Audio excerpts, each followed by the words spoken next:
BookTube, Rachel here with the first part of my January wrap-up. I'm going to try something new in 2017 where I'm going to split up my wrap-ups into 2 videos if I'm reading more than 10 books in a month. I have already read 13 books in January, so I decided to do 2 different wrap-ups. My plan is to split them up by genre. This one is going to include nonfiction, general fiction, as well as my mysteries and thrillers. And my second video this month is going to include science fiction and graphic novels. I'll link that video down below once it is live. So I'm going to try splitting up that way. I really would appreciate feedback, how you feel about this different formatting, but for me it gives me a little bit more time to talk about all the books so I don't feel rushed, because personally I don't like to film really long videos. So please leave comments down below, otherwise I'll just get into the books. I read 2 nonfiction this month, both on similar topics. I listened to them as audio. And the first one was Inconceivable by Carolyn and Sean Savage. This is an incredible memoir about a couple who went through IVF treatment to have another child, and the doctors messed up the procedure and ended up implanting the wrong embryos in Carolyn's uterus, essentially causing her to give birth to someone else's child. From a legal perspective, the child was not her own. She had no legal grounds to keep that child, but she chose still to have the child and then hand it off to the biological parents. It is a very emotional story. I'm a sucker for those incredible memoirs of just people put in incredibly difficult situations that don't happen very often but are just life-shaking, and it's a very interesting read. I got super pulled into the story and listened to the audiobook very quickly. They are Christian, so it is told with a bit of a Christian narrative. They do talk about the idea of trying to pray and find God's will and how to cope with this, but I don't consider this to be a Christian memoir. So even if you're atheist or a different religion, I don't think that should stop you from picking up this one. It's a piece of the story, but it's definitely not the main focus. I found it fascinating, so I would highly recommend it if you're looking for an engaging memoir to read or listen to. So after I finished that one, I was quite interested in the topic of IVF and different fertility treatment, so I ended up picking up another nonfiction, and that is The Art of Waiting by Belle Bogg. This is a fairly new release. Considered nonfiction, but it's told through the lens of the author's own journey through infertility treatments. While she was writing the book, was struggling to conceive her first child, and goes through a variety of treatments trying to achieve that goal. And within the story, she discusses the whole range of infertility, from the ethical concerns, religious kickback, to different treatments, the emotional struggle of going to kids' birthday parties, to just the whole range of emotion, and just looking at people who choose to be childless versus those who are childless not by their own doing, people look into adoption and surrogacy. So I really felt it was a very broad and all-encompassing look at infertility, which is a topic that isn't covered very often in fiction or nonfiction. It's very taboo, and as a society we really like to add a lot of shame, so people don't tend to talk about their own issues. So I thought it was a really important book. If you're at all interested in the topic, it's a great one to pick up.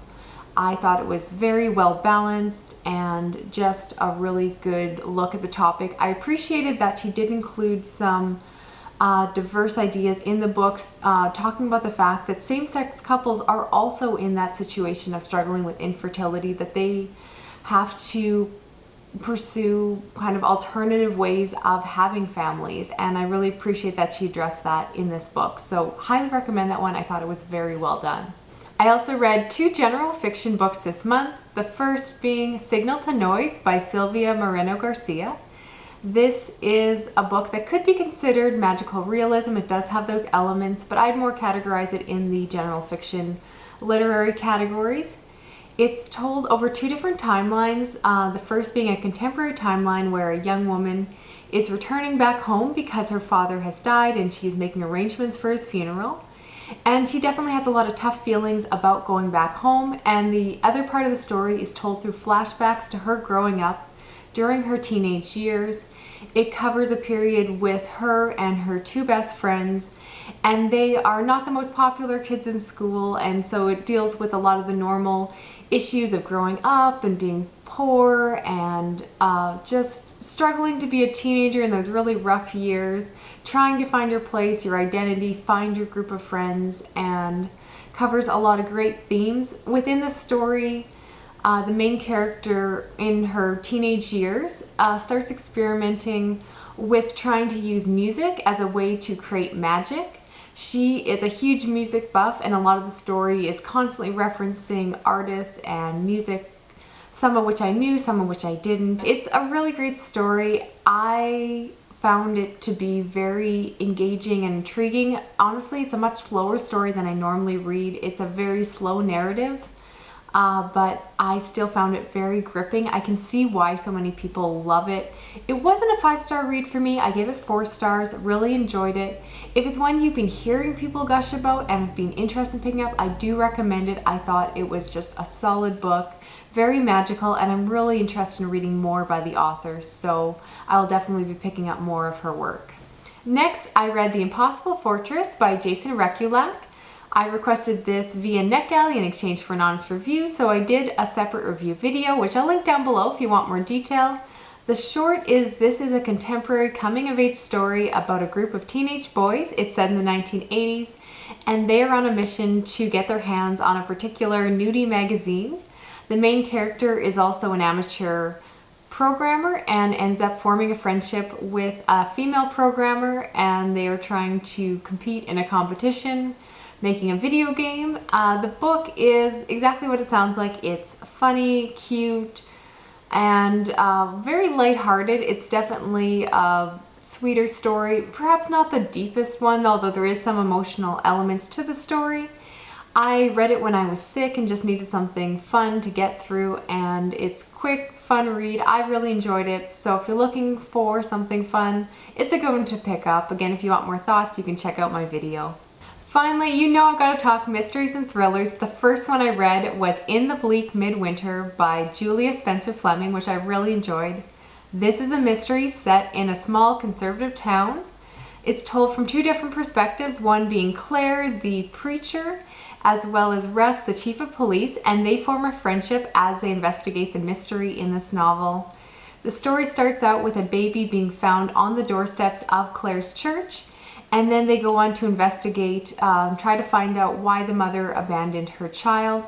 And then the book takes a turn and someone ends up murdered, and the book really takes off from there.